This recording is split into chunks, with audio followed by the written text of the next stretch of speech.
Hi, Roy here, and welcome again to another edition of The Right Has Left. I am your host, Roy Garton, for this podcast, and it is a pleasure to welcome you aboard. We have a lot of stuff to cover here, so we're going to go ahead and get right into it. Before I do begin with our general topics that we're going to be discussing here on The Right Has Left, let's do a couple quick headlines. As you're well aware of, President Trump on his revenge tour has got all the wheels rolling and got John Bolton indicted for tampering with top secret documents, so it seems. Of course, this is all alleged, and of course, as you know, with anybody that's indicted, whether Democrat or Republican, they are innocent until proven guilty in a court of law. So John Bolton, though, was on Donald Trump's poop list, along with a couple others, as we're fully aware of. And so he got his little henchwomen to get him indicted. And, of course, President Trump is currently meeting with, as I tape this, with Zelensky. And, again, he's trying to get a deal done between Zelensky and Putin to stop the invasion in Ukraine. Whether that'll happen, I don't know, because as we all seem to look at and are well aware of, it seems that Putin is the one pulling Trump's strings and not the other way around. But we'll just have to wait and see what happens. So let's just hope things do work out, because things are getting messy. And I'll be talking about Palestine, the Gaza Strip, and Israel in just a second. But let's get into some other news as we move along here. And that is, of course, as the government shutdown continues with both sides not budging, House Speaker Mike Johnson continues to rattle off lies and forgetting about the billions being sent to Venezuela, as he is, always talking about how the Democrats are spending billions. But, all those billions are going to Venezuela, could be used to, of course, fund what they like to call the Obamacare, or the Affordable Care Act, and getting Medicaid refunded. But, that's not going to happen. But anyway, it's always a blame game. So watch this clip from Mike Johnson. Their position is this, Manu. Their position is they want to spend $1.5 trillion in your tax dollars to fund nonsense overseas. They want to give $200 billion to illegal aliens. We are not going to do that. We're not going to do it. The American people don't want us to do it. And they're using this for partisan political purposes to give themselves cover. They don't want the Marxists to kick. Chuck Schumer doesn't want to get a Marxist candidate challenge, AOC or someone else. Mamdani is probably going to be sadly, shockingly, the mayor of New York City. Marxism is on the rise in Hey, this is not your father's Democratic Party, everybody, okay? So, as you're fully aware of, Mike Johnson, he's again just a puppet stringer for Donald Trump. There's that poor lady from Arizona who is supposed to be, sworn in so she can start representing the people from her district, and that's not happening. Mike Johnson likes to stall on that. So this guy he's unbelievable sometimes.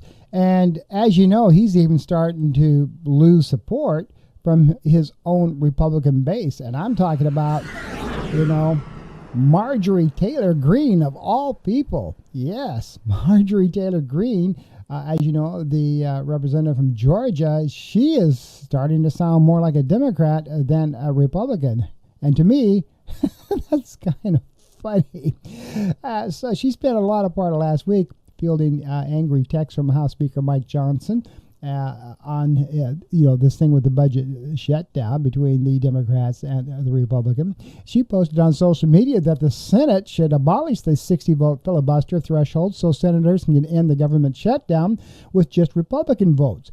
He told me they can't do that. Yeah, of course, she's speaking about House Speaker Mike Johnson. As with many things, Johnson says these days Greene is beginning to disagree. She's never liked the guy anyway. I sent him the article about them doing it yesterday. She added, referring to the Senate changing its own rules to confirm a large group of nominees on a single vote. I said they should just do it. Johnson told reporters on Friday that he called her and they had good discussion as colleagues and friends. Green, a anti-establishment outsider who became a close ally to the president, is used to conflict with leaders of her own party. She unsuccessfully tried to force a vote to remove Johnson from his leadership post in 2024, and she was openly critical of former Speaker Kevin McCarthy. We all remember him, before she and McCarthy forged an alliance. So now those two are good buddies. Now she is on what some Republicans see as a media blitz from hell. She's torching the Speaker's shutdown strategy in cable news interviews, siding with Democrats to call for extensions to health care and subsidies. Hey, there you go. And supporting an effort from both Johnson and President Donald Trump opposed to force a vote on releasing files related to convicted sex offender Jeffrey Epstein. And see, that's why Johnson is stalling on getting the representative from Arizona on board, because she carries the tie vote, or the breaking vote, I should say, to get those Epstein files released. So Mike Johnson is using every excuse in the book. And now, of course, the Arizona representative is now beginning to take legal action against him, because what he's doing actually is illegal. And but, you know, again, he is, you know, when Trump says jump, Mike Johnson says how high. So, you know, and of course, Marjorie Taylor Greene says, well, they voted for me because they agreed with everything that I'm doing here lately. My district's not surprised. Greene's sharpest attacks also reflect some disillusionment with how she and other conservative women in Congress have been treated in recent months. She said she sees a pattern of unfair treatment in which competent and tough women, such as herself and Representative Elsie Stefanik of New York, have been punished or ignored, while weak Republican men are rewarded. Trump has stocked his cabinet with women, including the third woman to lead the Justice Department and the first to serve as chief of staff, she noted. But in the GOP-controlled House, just one woman chairs the committee, and it's just three that serve in leadership, whereas President Trump has a very strong, dominant style. He's not weak at all, she says. A lot of men here in the House are weak, she stated. There's a lot of weak Republican men, and they're more afraid of strong Republican women. So they always try to marginalize the strong Republican women that actually want to do something and actually want to achieve. Jealousy may be a part of the dynamic, she has stated. They're always intimidated by stronger Republican women because we mean it, and we will make them look bad. Meanwhile, Trump says layoffs will continue, and Hamas has agreed to return 9 bodies of hostages so far. Now, before I jump into continuing on that particular topic, I just want to state this with Marjorie Taylor Greene. While most of the time I considered her like a, here she's actually on track, and I like that about trying to get, the two parties together to get the government up and running again. And so kudos for her for that. And I actually think that's something that maybe will actually work. When you've got Marjorie Taylor Greene, who has a very strong, outspoken voice going against her own party, people begin to start listening a little bit. Most people in the past have considered Marjorie Taylor Greene just kind of like, out there because she does say a lot of outrageous things. But in this particular case, good for her. All right, moving on to other news. I was beginning to talk a little bit about what was going on in Gaza. And just so you know, Israel has told the United Nations it will not allow I should rephrase that. They will only allow 300 aid trucks, half of the originally agreed upon number, into the Gaza Strip, and that no fuel or gas will be allowed into the enclave except for specific needs related to humanitarian infrastructure, according to a note that was seen by the Reuters news service, and it was confirmed by the UN. Now, the reason for this is, of course, they haven't returned all the 20-some-odd unfortunate dead bodies that they said they were going to do. So the UN office is trying to coordinate with the humanitarian affairs in Gaza, and they're having now a little tough time. The Govt, as it's by acronyms called, note that the restrictions were being taken because Hamas violated the agreement regarding the release of the bodies of the hostages. However, Hamas has reacted. Hamas has returned the remains of 4 additional deceased hostages this past Tuesday after Israel accused the group of non-compliance with the U.S. brokered peace deal and threatened to cut aid to Gaza. Why it matters, of course, is the dispute is over the remains of the 28 deceased hostages that became the first crisis of the peace process. Among the deceased hostages whose bodies have yet to be returned are 2 Americans, Iti Chin and Omar Natua, and Hamas has promised to return all 28 under the deal, but stressed during the negotiation that they didn't know many of their exact body locations since there has been more bombings than they originally anticipated, and it may have displaced some of those bodies. The group has said some are trapped under rubble, and it could take months to find all of them. And of course, President Trump gave them 72 hours. So if this is in fact true, of course, as we've already seen, Israel's going back now to shooting more Palestinians, 9 so far, and they maybe go back to bombing again as Hamas is trying. Now, I'm not saying Hamas is right or wrong. It could be a smokescreen for all I know. That's what they're saying. They're having a hard time finding the other bodies. Now, the Red Cross is involved with this, of course, and fewer than Israel's officials said that they expected. And, of course, Israel's now upset that they're not getting the bodies back as fast as they say they should. And now we've got other countries getting involved. So what this boils down to, folks, is this phase 2, phase 1 is done. The hostages have been released, and kudos for Trump getting that done. But where we are now with phase 2 is, and as we knew this was going to happen, is a very touchy and volatile situation because the fact of the matter is if these bodies are displaced all over the Gaza Strip, and Hamas is telling the truth that they're having a hard time finding all these bodies, Israel's not going to put up with it, neither will Trump, and so we're going to go right back to where we started to from square one. In other words, I don't see this peace deal holding together very much longer, and it's just going to go all back to everything else. And of course, this will be another situation where Trump, of course, did get the hostages released, but peace in the Gaza Strip may not continue. And to me, that's just kind of a sad situation. I'm sorry that it may come to that. I don't want it to come to that, neither I would think anybody else, but it is a strong possibility. So we'll just see what has going to happen there. In other news, this part is kind of hilarious. It's always nice to have something that can maybe put a little chuckle on your face when you're dealing with such devastating news as between Israel and the Gaza Strip and the Palestinian people, and between Ukraine and Russia.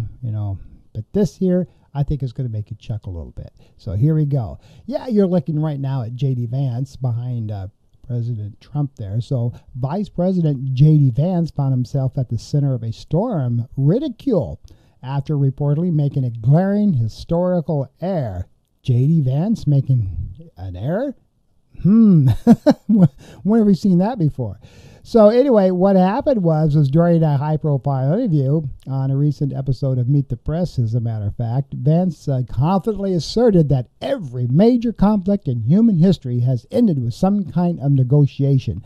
He has been, prompt on talking about the peace agreement between the Palestinians and the Gaza Strip and Hamas and Israel. And so what he did, he goes, I'm going to cite World War II as a prime example to support a diplomatic approach to the ongoing war in Ukraine. The statement, however, was quickly debunked and sparked widespread mockery, raising serious questions about the vice president's grasp on basic history amid tense geographical discussions. This thing all backfired on him because it was, and of course, Trump came to his rescue about what he was saying, but the trouble is World War II did not end in diplomatic, diplomacy negotiations. World War II ended because when Russia got into what is now East Berlin, and where the bunker was, Hitler committed suicide. And there was no diplomatic negotiations with us ending the war with the Japanese and Japan because we dropped 2 nuclear bombs on Japan, and that came to an end real quick with a total surrender, as did Nazi Germany, total surrender.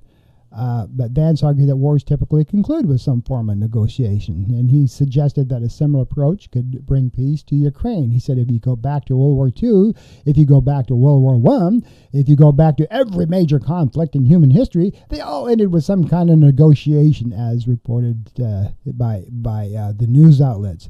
The problem, of course, as I just stated, World War II did not end with negotiation. It did with unconditional surrender of Nazi Germany, as the same with Japan. So where this guy gets off on saying it all ended with negotiations, I have no idea. But Vance,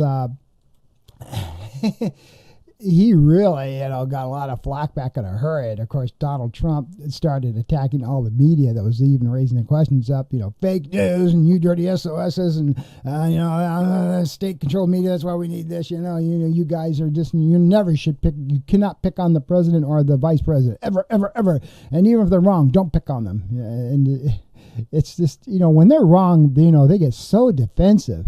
But the fact of the matter, it's true, There was no negotiation with Nazi Germany. There was no negotiation with Japan. The only negotiation is they told him several times, please give us, please stop the war. And we gave Japan several opportunities to stop the war. And the emperor at that time refused to do so. So thus the nuclear bombs. And Hitler, he knew the thing was over with. That's why he committed suicide. He saw the Russians and the U.S. moving in on, his bunker. And he just said, screw it, I'll kill myself. And it's sad about stuff like that, but it is kind of funny. And one person even said, do they even teach history in Ohio? Which is, of course, when JD Vance was a senator at the time. That's where he's from. So I thought that was kind of hilarious. All right, moving on to other news, and this is kind of sad. We all know all the wonderful things that Tom Hanks has done and in the movies that he has done in support of our veterans and, especially with Saving Private Ryan. So, and this is why it's sad. And Pete Hegseth's, he started all this and shame on him. But anyway, Tom Hanks was set to receive one of the most prestigious civilian honors from the U.S. Military Academy at West Point, only for the ceremony to be abruptly canceled by the Academy's Alumni Association. The Sylvanus Thayer Award, named after the 19th century superintendent of West Point, is given annually to an outstanding citizen who exemplifies honor, country, and duty, as reported by the New York Post. Now, Hanks, a celebrated actor and longtime advocate for veterans, was selected to be the honoree in late September of 2025 for his portrayals of military service members in films such as I just mentioned, Saving Private Ryan and Forrest Gump, as well as his extensive support for military families and veteran caregivers. Yet, the event was called off with little explanation, sparking speculation about the influence of political dynamics in now what is traditionally a nonpartisan tribute. West Point stated the decision allows Academy to continue its focus on its core mission, preparing cadets to lead, fight, and win as officers in the world's most lethal force. Again, this is this build-up stuff that Pete Hegseth was doing, his big speech that we talked about the past week on this same podcast. So West Point is now like, fight, fight, fight, go, go, go, war, war, war, Department of War, kill, kill, kill, and Hank is pretty much is a Democrat, and he supports the vets and all that, but he's been known to give both financially and as a spokesperson too to a lot of Democratic events. So that's what happened is Trump told Pete Hegseth, don't give him shit, really. And the message was brief and did not clarify whether Hanks would still receive the award at a later date or if the honor has even been rescinded. They haven't said anything to him. And this is so sad because Tom Hanks is a great actor and he has given so much to our veterans. And I know this just hurts to all high hell for him. And he's probably broken over it. And he's probably angry too. So, to get all ready to come down there and get that award and then all of a sudden be saying, we're not going to give it to you. And you knew what happened there. So very, very sad. And why it's sad is, guys like this, Pete Hegseth, where he's done this rah thing, Mr. Tattoo Man, and be a man or be nothing, and white privilege and stuff like that, and that's more important than giving honorees to people who have devoted most of their adult life to helping our veterans. And so this is what you get. So it is very, very sad that it has come down to this. And so now, most of the nation's leading news organizations have said they will not sign a policy severely restricting journalists' access to the Pentagon ahead of a past Tuesday deadline set by the Trump administration.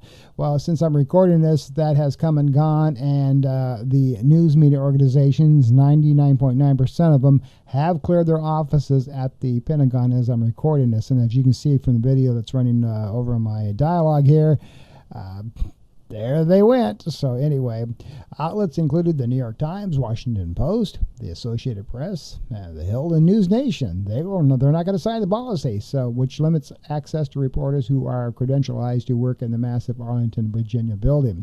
The Pentagon Press Association, or the PPA, said in a forceful statement last week, Defense Secretary Pete Hegseth and his department are trying to stifle a free press with the new policy, which it said conveys an unprecedented message of intimidation to everyone within the DoD, warning against any unapproved interactions with the press and even suggesting it's criminal to speak without express permission, which plainly it is not.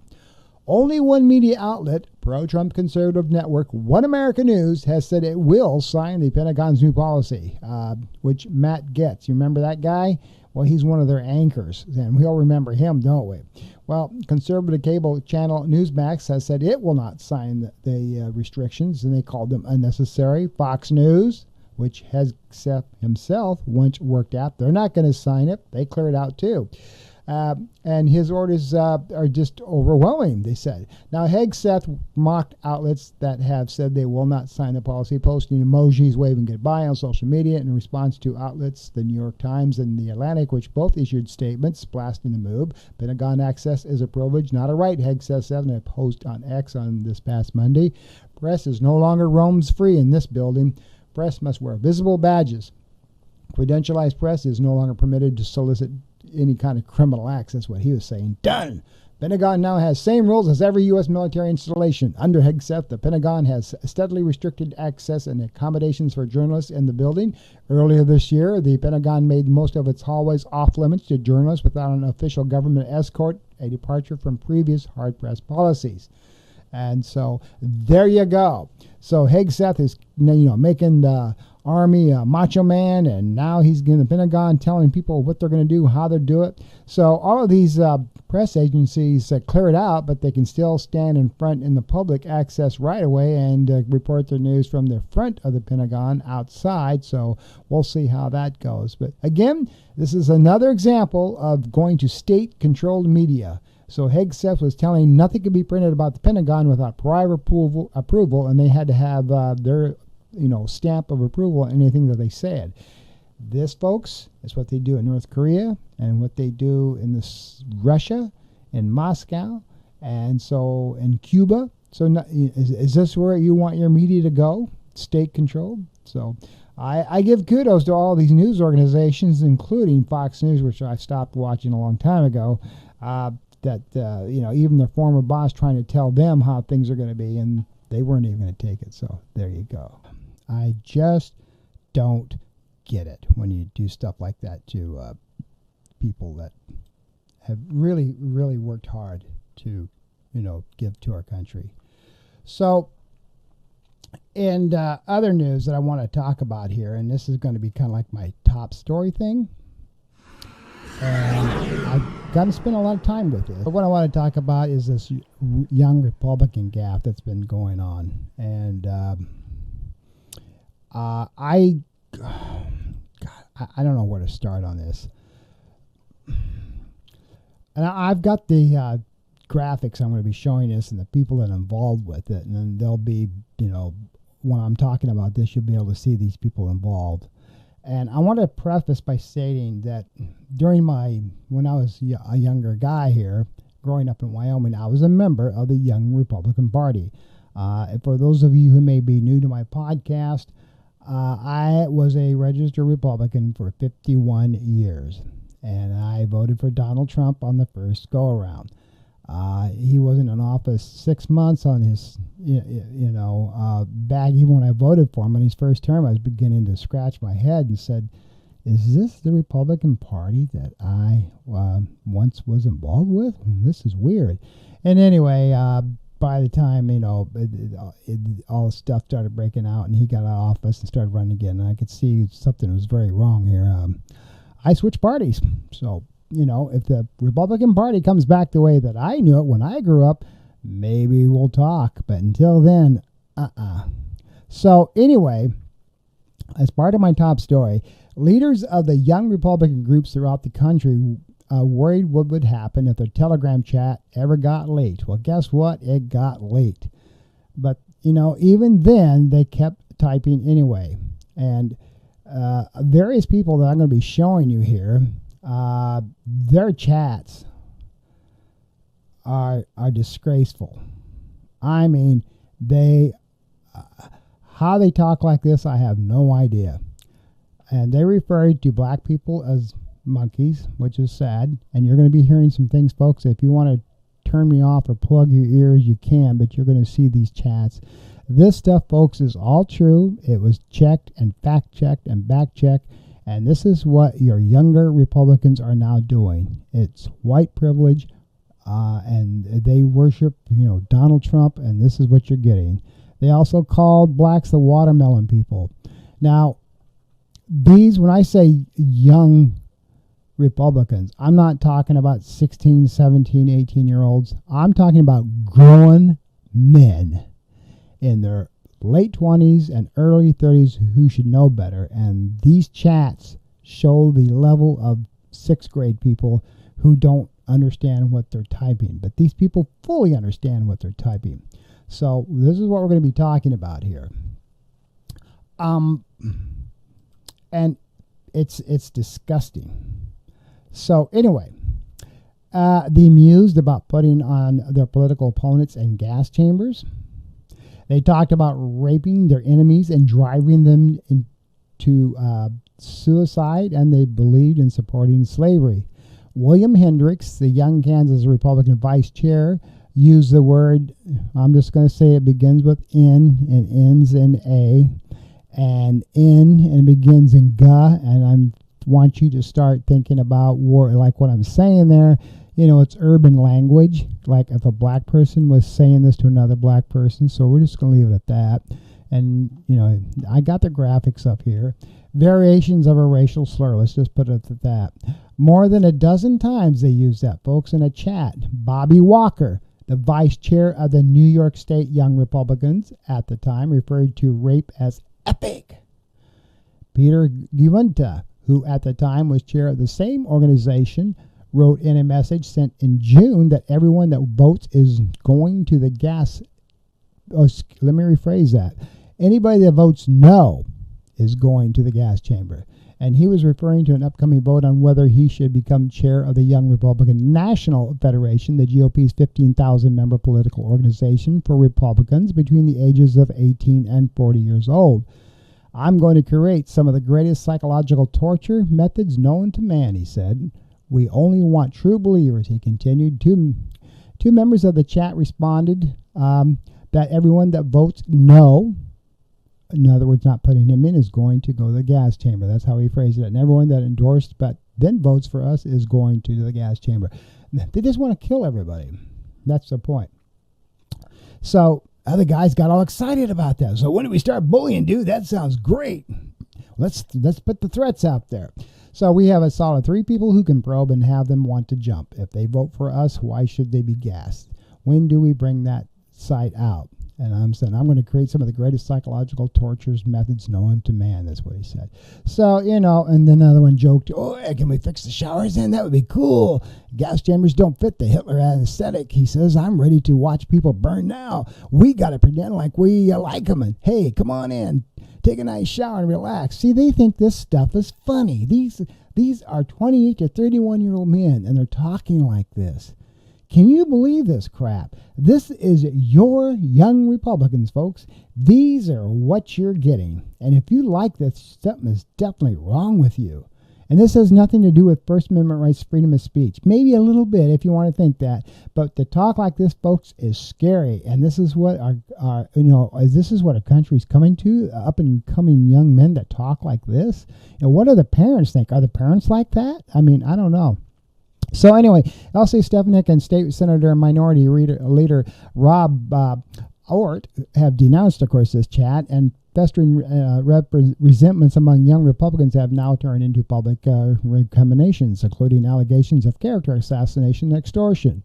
A liberating atmosphere that the 2,900 pages of these chats, that's how many pages of these chats have been made public, shared among a dozen millennial and Gen Z Republicans between early January and mid-August, chronicled their campaign to seize control of the National Young Republican Organization on a hardline pro-Donald Trump platform. So many of the chat members already work inside the government, believe it or not, or party politics, and one serves as a state senator. Together, the messages reveal a culture where racist, anti-Semitic, and violent rhetoric circulate very freely, and where the Trump-era loosening of political norms has made such talk feel less taboo among those positioning themselves as the party's next leaders.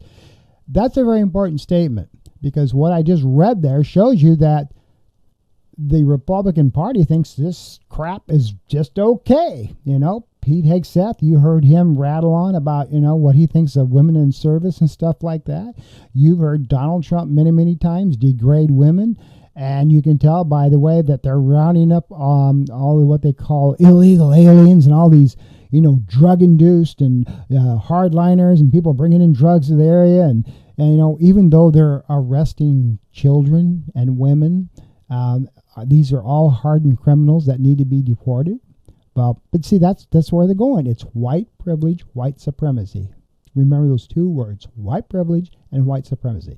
That's where we're going, folks. And to the Republican Party, what these kids are saying, I call them kids, what these young men are saying is just okay. That's cool. That's what we want them to say, because that's what we want in the future of this country.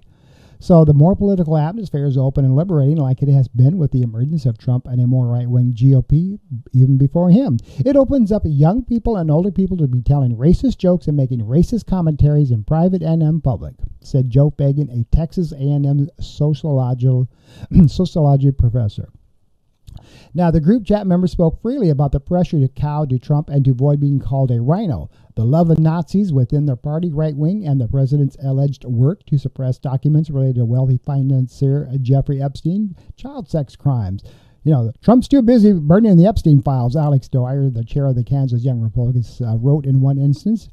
Dwyer and Katie declined to, of course, comment. They were asked about this, and they go, no comment. I don't know how that stuff got out there. I didn't really say that. I don't really got that. That's not me.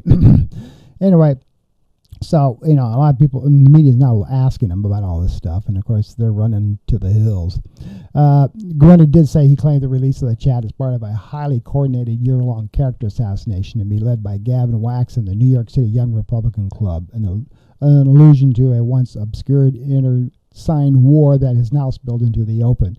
In one instance, Walker, who at the time was a staffer for Ort, talked about a mutual friend of someone in the chat dated this very obese listen to this.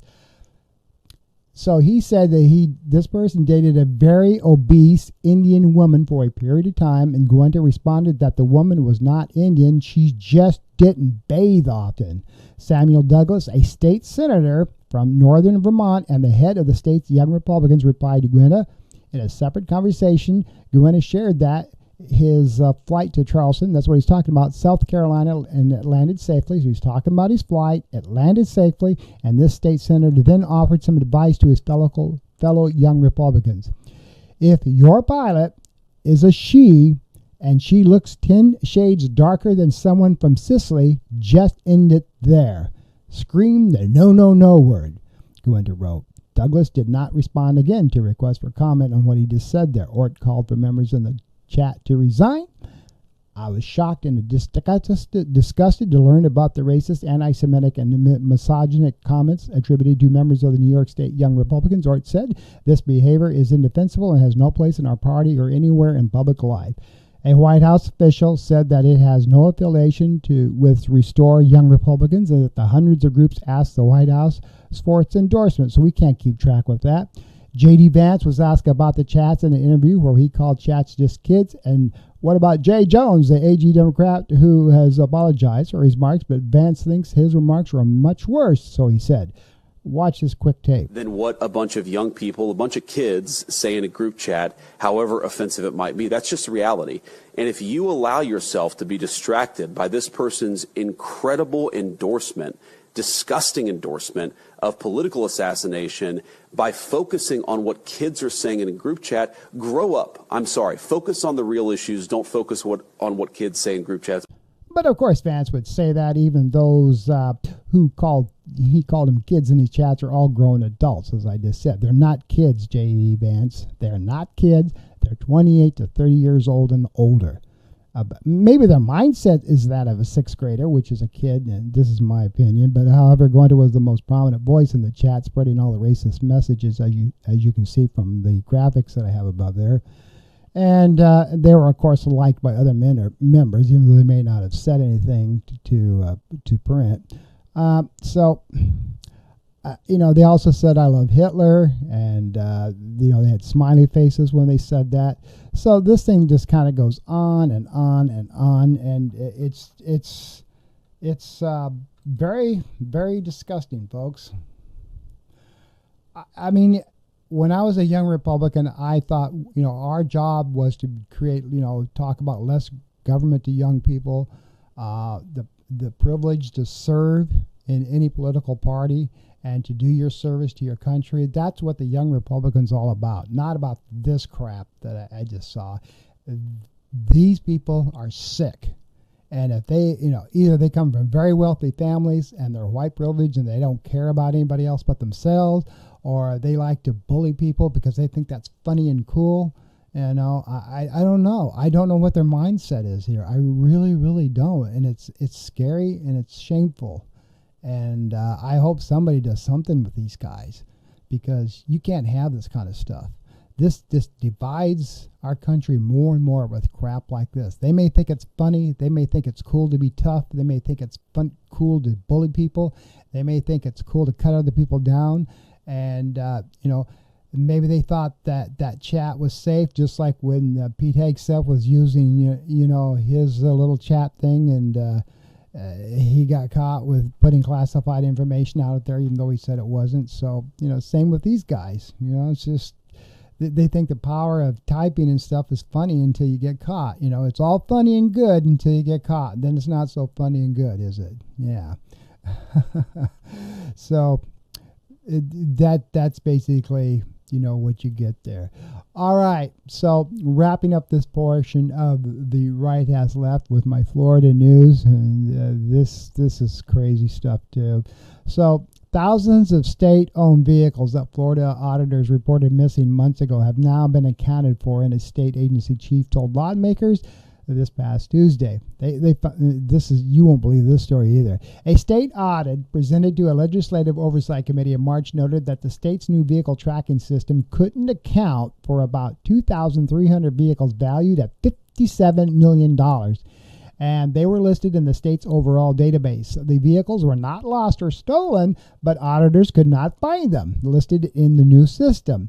The audit also found numerous unmatched, inconsistent, missing, or incomplete records, including 1,535 inaccurate delivery dates and 1,695 missing vehicles.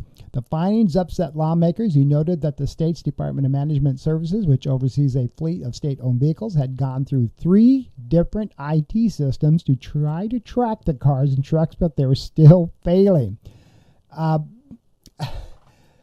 Can you believe this? Missing cars.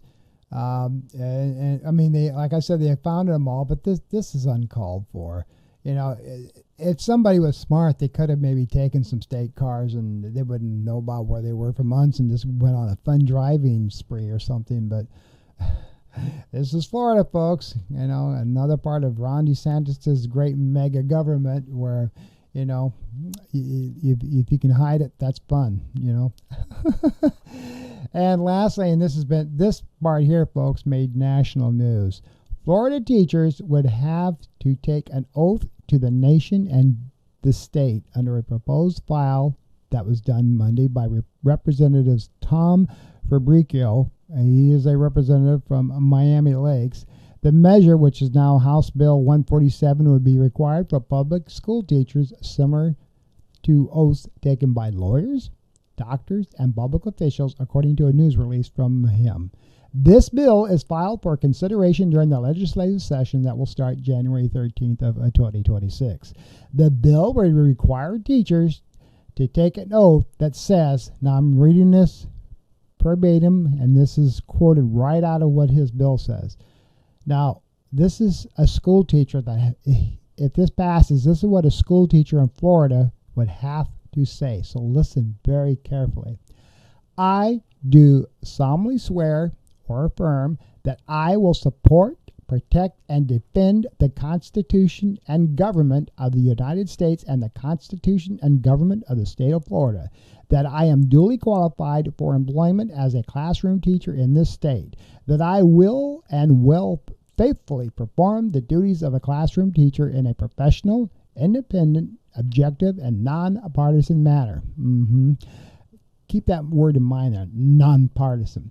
That I will uphold the highest standards of academic integrity and professional ethics. That I will foster a respectful learning environment for all students, which promotes critical thinking, civic responsibility, and lifelong learning. And that I will serve as a positive role model in both conduct and character, so help me God. Now, you can look at this oath in two ways.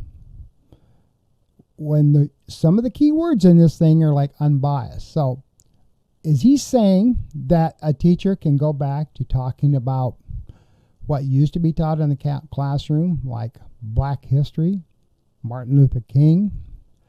If they swear to this, are they going to be allowed to do that? Because they can't do that right now in the state of Florida in our classrooms.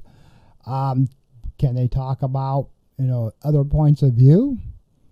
Can they talk about maybe some discrepancies in our political party system?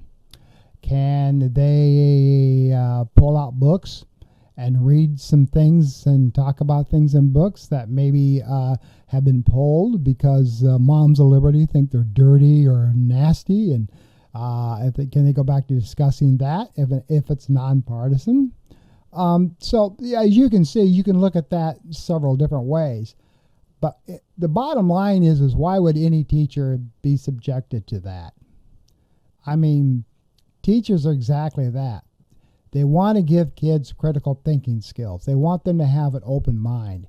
And does this serve only for grade school? Does it serve for K through 12? Does it, as a teacher, does it go on through to the junior college level or to the bachelor program? Because then you get kids in there that are over 18 years old and they can think whatever the hell they want to think, and they should have critical thinking skills, and they should be able to say, okay, I want to hear both sides of the coin here. I want to hear about what both parties think of this. I want to be able to think, why were those books pulled that there's no longer in the school? I want to look at those books. I want to develop my own mindset about what I think of those should have. In other words, we bring up young people and students so they can think for themselves and make their own decision. It is not our place to cram what we think down their throats, especially when they get over 18 years of age. Now, in high school, I get this thing about, well, they're my kids, I'm their parents, and they're underage. I can do what I want with them. But when they turn 18, that stuff stops, So, they're on their own. But this is kind of crazy. Now, I said this was the last of it. I want to put one more thing up here because it was I didn't want to skip over it because you remember when Pete Hegseth had that Macho Man speech, to all the generals and stuff. And I'm running this clip quickly as I talk about this. So the National Guard, Texas National Guard unit, which was on duty in Texas, they got recalled because there were several of them that were overweight and didn't meet minimum standards. So Pete was already, instigated and put into play with this stuff. He called them fat guard people and told them that they had to go home and get back in shape before they go back into service. So these guards people are already being like, get out of here, you're too fat. And, there you go. He's promising, he's doing what he said he was going to do. So there's your guard people taken out and being shipped back home. And they can't go back into service till they get down to minimum weight standards. That was kind of funny. Anyway, there's your Right Has Left podcast for this week. I'm Roy Garten. Look forward to your comments. Until next week, you try to have a good day and keep praying.